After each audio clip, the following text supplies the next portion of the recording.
Jessica Warren was jolted awake by a sharp, pounding knock at her door. Boom, boom, boom. Her heart raced. She fumbled for her phone, squinting at the time, 12:37 a.m.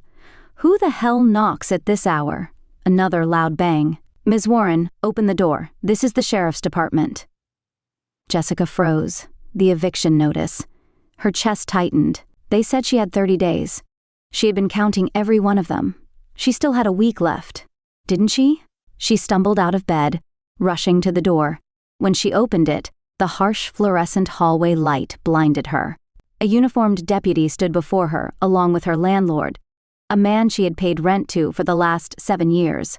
Behind them, a locksmith was already pulling out his tools. Jessica's stomach dropped. "This must be a mistake," she said quickly, her voice cracking. "I thought I had until the landlord shook his head. "The expedited eviction was granted. You were supposed to be out last week." Jessica's mind spun. She had lost her job 2 months ago. She had applied everywhere, but no one wanted to hire a 52-year-old woman when they could hire someone younger, cheaper, and now, just like that, she was being erased. Her voice wavered. I just need a little more time. I'll get the money, I swear. I just need..." The deputy cut her off, his tone flat. "Ms. Warren, you have 5 minutes to collect your belongings." Jessica felt her knees buckle. 5 minutes? She turned to the landlord. "Please," she whispered. "I've lived here for years. You know me." The landlord exhaled. "Jessica, I'm sorry, but this isn't personal. The bank owns this unit now. I have no say in it." But the look in his eyes said it all. He wasn't sorry. Jessica's throat burned. She wanted to fight, argue, scream. But she knew it wouldn't matter. The world had already decided she didn't belong here anymore. Thrown out like she was nothing, Jessica rushed inside, grabbing whatever she could. A duffel bag, her wallet, a pair of jeans, a sweater, her old work heels. The apartment around her blurred as panic took over. The bed she had slept in for years. The kitchen table where she ate breakfast every morning. The couch where she watched movies with Emma when she was little. This was her life, and she was being pushed out of it. She grabbed a framed photo of Emma from the nightstand, her hands shaking. The locksmith cleared his throat. "Ma'am, we need to secure the unit." Jessica clutched the picture tighter. She wanted to beg, but she had already begged, and no one cared. Her landlord took a step back as she walked out, the bag weighing heavy on her shoulder. Behind her, the door clicked shut. Jessica flinched. That was the sound of her life being locked away. And just like that, she wasn't just evicted, she was erased. Nowhere to go. Jessica stood on the sidewalk, the cold air biting at her skin. She gripped the duffel bag like it was the only thing keeping her grounded. The street was eerily quiet, but she could feel eyes watching. Her. Neighbors peeking through their curtains, people passing by, pretending not to see. She wasn't Jessica Warren anymore. She was just another homeless woman on the street. Her hands trembled as she pulled out her phone. She only had one person left to call. She dialed. The phone rang, once, twice. Then, "Mom?" Jessica exhaled in relief. "Emma," she choked out. I need your help." A pause, a long pause. Jessica felt her stomach twist. Then finally, "Mom, I don't think I can help you right now." Jessica's world tilted. Her legs weakened. Her own daughter, her last hope, had just turned her away. She swallowed hard, forcing herself to speak. "I just need a place to stay for a few nights." Another silence. Then, "Mom, I have roommates. I don't have space for you." Jessica's chest tightened. "Not even for a few nights?" Jessica could barely breathe. "I'll send you some money tomorrow," Emma muttered. "But that's all I can do." Jessica let out a bitter laugh. Money. Her own daughter would rather send her money than offer her a place to sleep. "Good night, Emma," she whispered. Then she hung up, and this time she didn't call back. The first night without a home, Jessica sat on a bus stop bench, her entire body shaking. She had nowhere to go, no job, no money, no home. And for the first time in her life, she was completely alone. The night stretched on, endless and mercilessly cold. Jessica pulled her coat tighter around herself. She stared at the pavement, eyes unfocused. The world around her moved on without her. People went home. Lights in apartment windows turned off. Life continued. But for her, everything had stopped. And the terrifying realization hit her like a freight train. She wasn't just having a bad night. She had no home to go back to. And the worst part? No one cared. Jessica sat on the freezing bus stop bench, her fingers numb from the cold. Her mind kept replaying Emma's words over and over. "I don't have space for you." Jessica let out a slow, shaky breath. Her own daughter had turned her away, not with anger, not with cruelty, but with indifference. And somehow, that hurt even more. One last hope. Jessica checked her phone. 3:14 a.m. She had one last chance. Her brother. Matt was younger than her, married, 2 kids. A good guy. He would help. He had to. Jessica dialed. The phone rang once, twice. Then a tired, groggy voice. "Jess?" Relief flooded her chest. "Matt, I need your help," she said quickly, her voice thick with exhaustion. Silence. Then, "Jess, what's going on?" Jessica swallowed. "I lost my apartment. I just need a place to stay for a little while, just until I figure something out." Another pause. Then, "Where's Emma?" Jessica felt her throat tighten. She hesitated.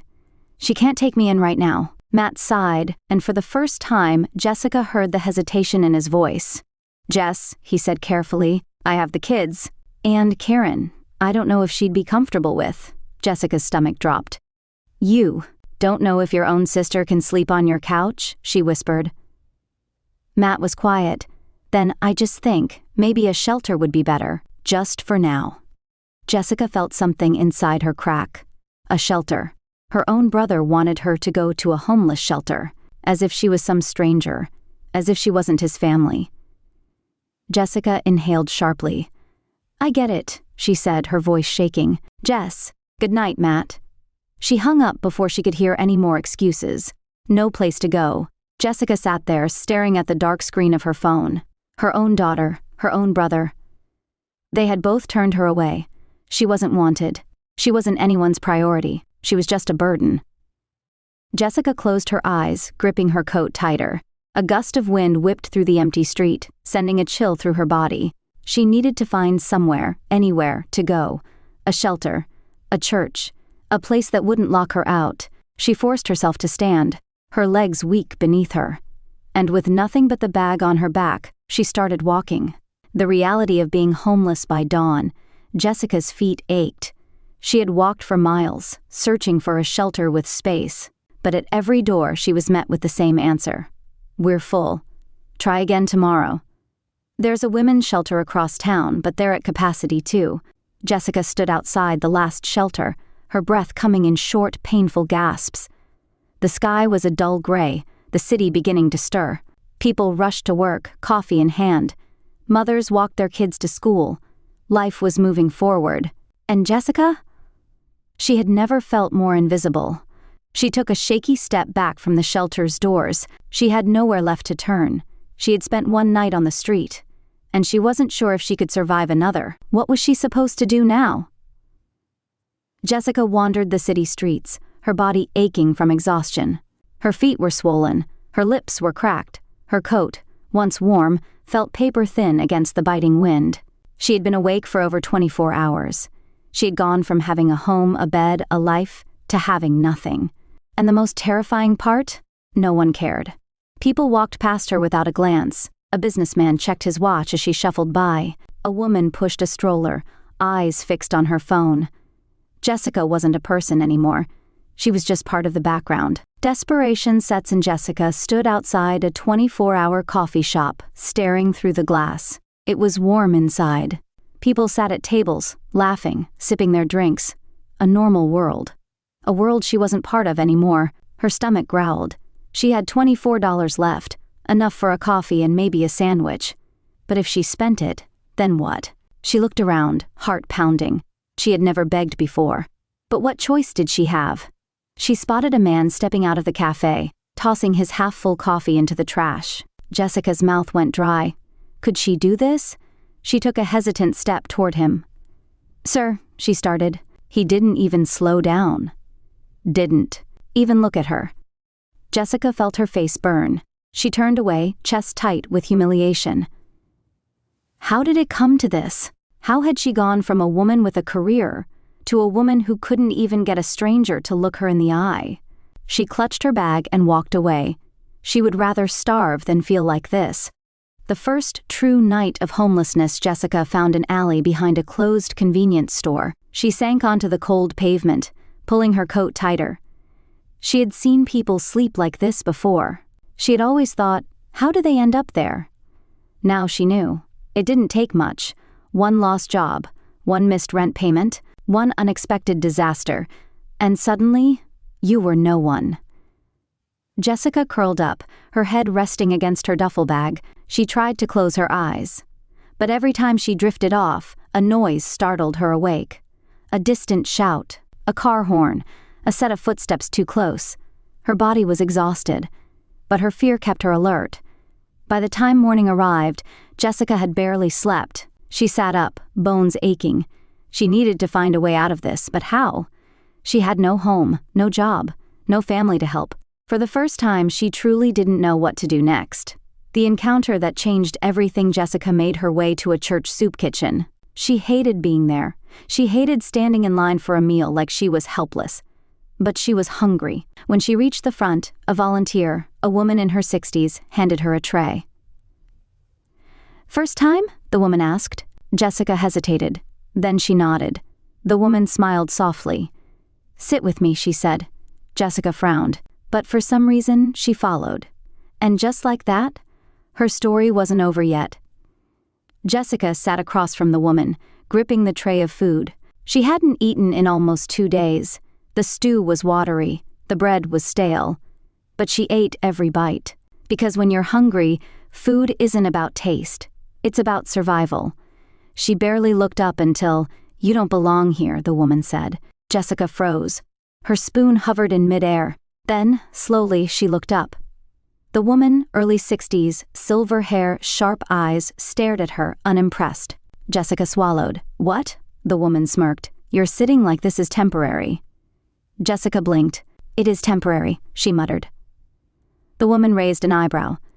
"You think you're different from the rest of us?" Jessica stiffened. "I had a job," she said. "I had an apartment." The woman nodded, like she'd heard it before. "So did I." Jessica stared. The woman leaned forward. "Let me guess. You lost your job. Bills piled up.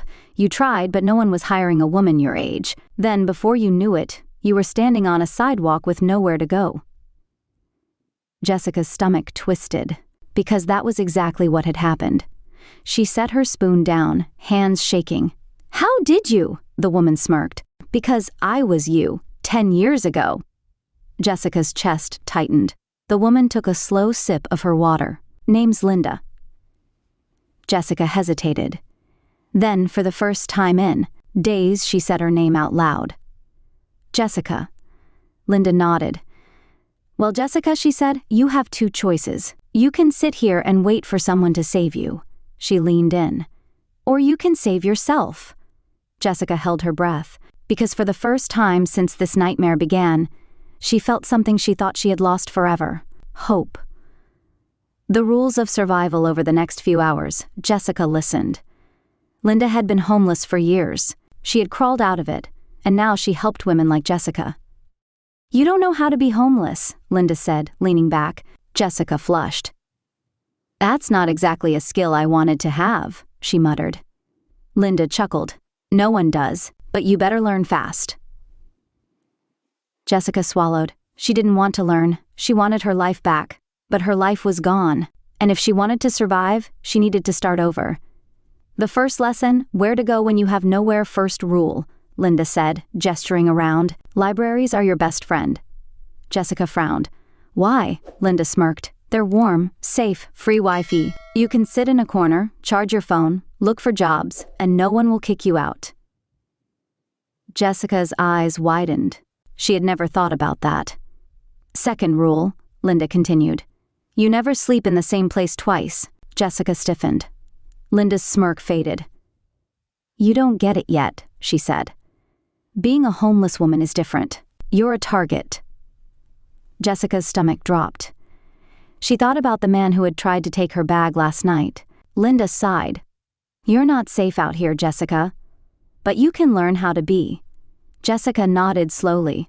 Because she didn't just need food. She didn't just need shelter. She needed a plan. And for the first time, she wasn't figuring it out alone. The job no one wanted, but she took anyway. Third rule, Linda said. You need to work, even if it's just a few dollars at a time. Jessica scoffed. Who's going to hire me without an address? Linda smirked. You'd be surprised. She pointed across the street. A small diner.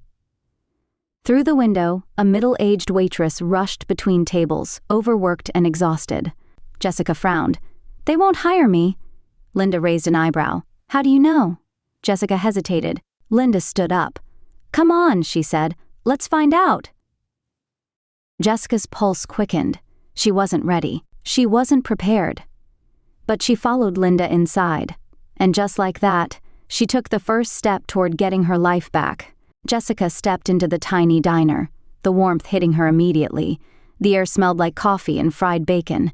Customers sat in cracked vinyl booths, their conversations blending into a low hum.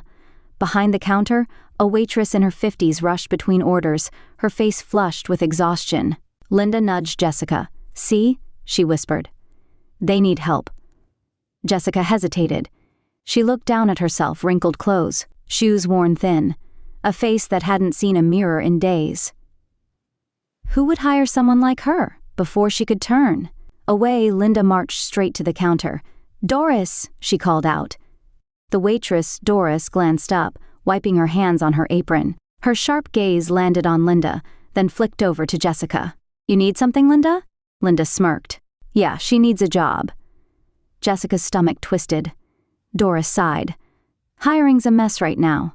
Can barely keep the lights on. Jessica felt her hope flicker. But then, a crash from the kitchen. A voice shouted, Doris, Miguel just quit. Jessica's pulse spiked. Doris groaned, rubbing her temples. Linda grinned.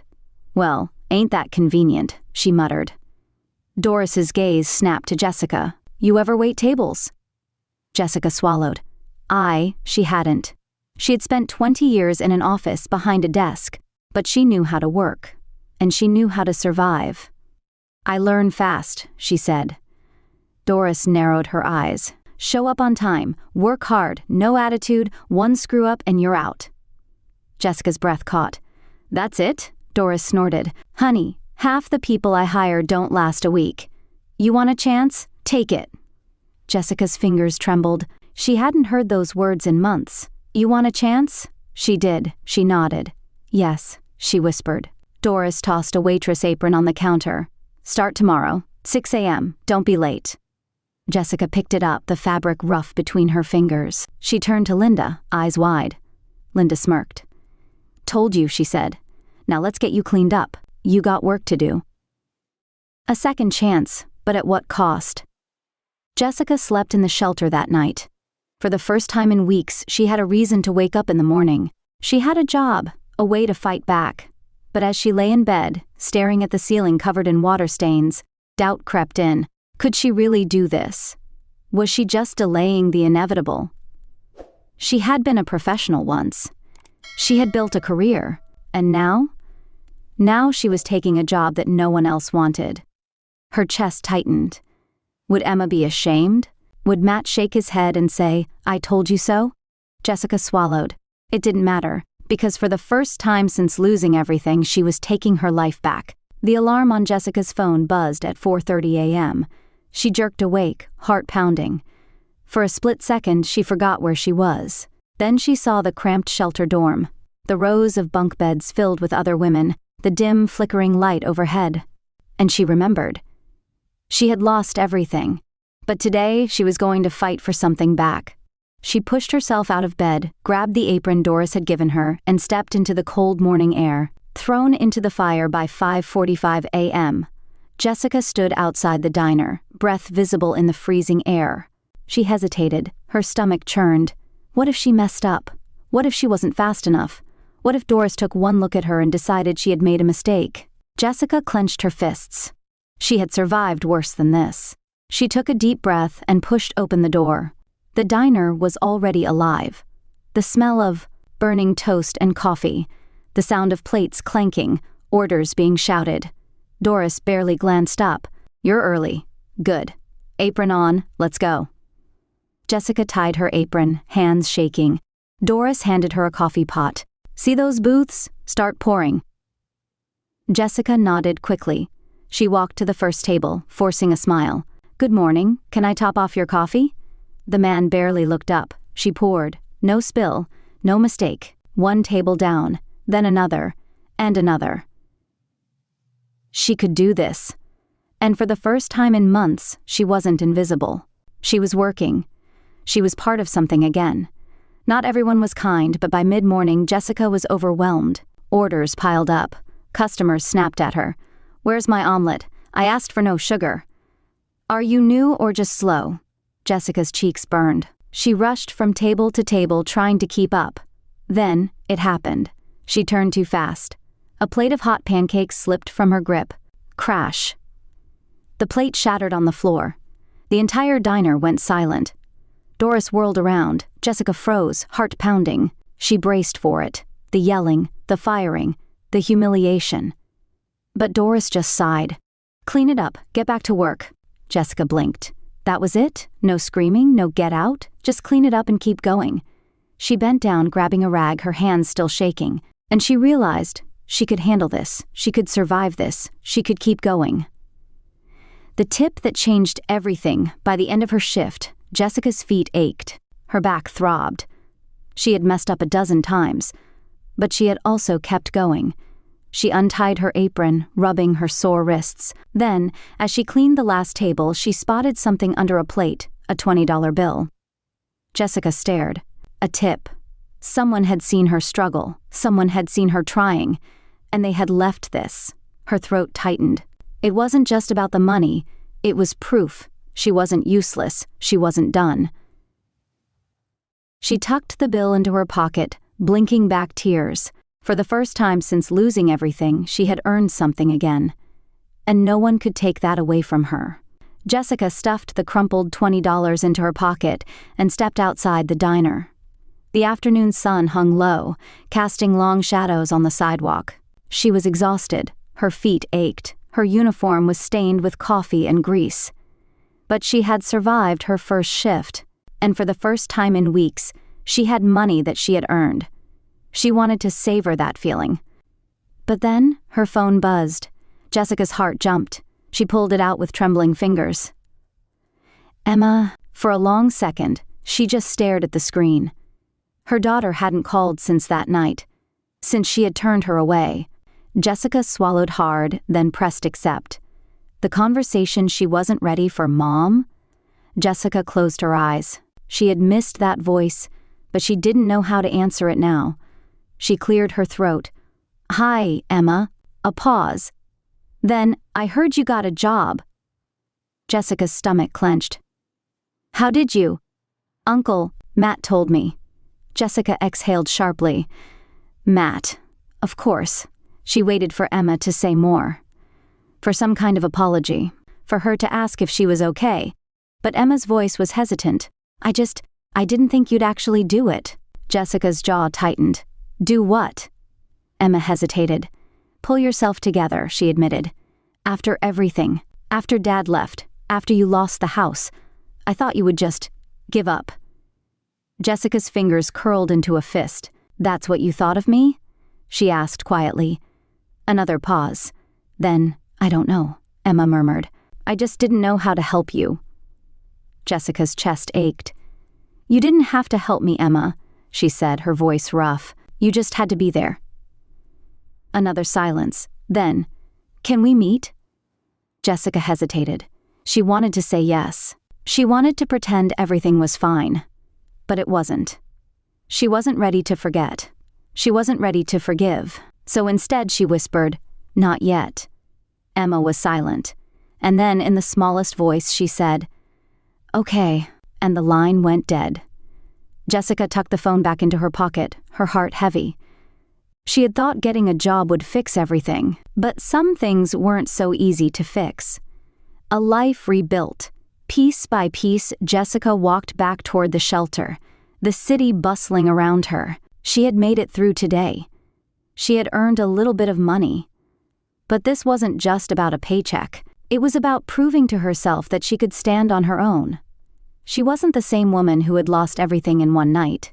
She was becoming someone new, and as she stepped into the shelter, passing women who were still where she had been a few weeks ago, she knew one thing for sure. She wasn't just going to survive, she was going to help others do the same. Because she had learned something valuable: when you have nothing left, the only way forward is to build something new. Jessica lay awake in her cot at the shelter, staring at the water-stained ceiling. For weeks, she had felt like she was drowning, homeless, jobless, abandoned by the people she had once called family. But now she had a job, a paycheck, and maybe, just maybe, a second chance. But was it enough? Jessica turned her head, her gaze landing on the women around her. Some curled into themselves, shivering despite the thin blankets. Some lay awake, eyes hollow and lost. Jessica knew that look. She had worn that look, and she couldn't shake the feeling that she was one of the lucky ones, that if it weren't for Linda, she might have still been sleeping on a bench. She swallowed hard. She had fought to pull herself up. But what about them? What about the women who didn't have a Linda? Jessica sat up, a thought taking root. She wasn't just going to rebuild her life, she was going to help others do the same. A plan no one believed in. The next morning, Jessica walked into the diner for her second shift, determined. Linda sat at the counter, sipping black coffee. "Morning, superstar," she smirked. Jessica slid onto the stool next to her. "I want to do something," she blurted out. Linda raised an eyebrow. "That's vague," Jessica exhaled.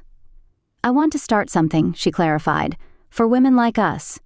The ones who fell through the cracks." Linda set her coffee down. "Like what? A shelter? A charity?" Jessica hesitated.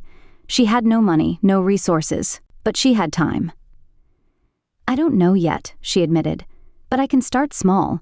Maybe help women at the shelter find jobs. Help them get their first paycheck. Like you helped me." Linda studied her for a long moment. Then she chuckled. "Well, damn," she said. "You really mean it, don't you?" Jessica nodded. Linda smirked. "Good, because I know where you can start." The first woman she helped that night, Jessica returned to the shelter and found her. A woman sitting alone in the corner, knees tucked to her chest. She looked just like Jessica had weeks ago.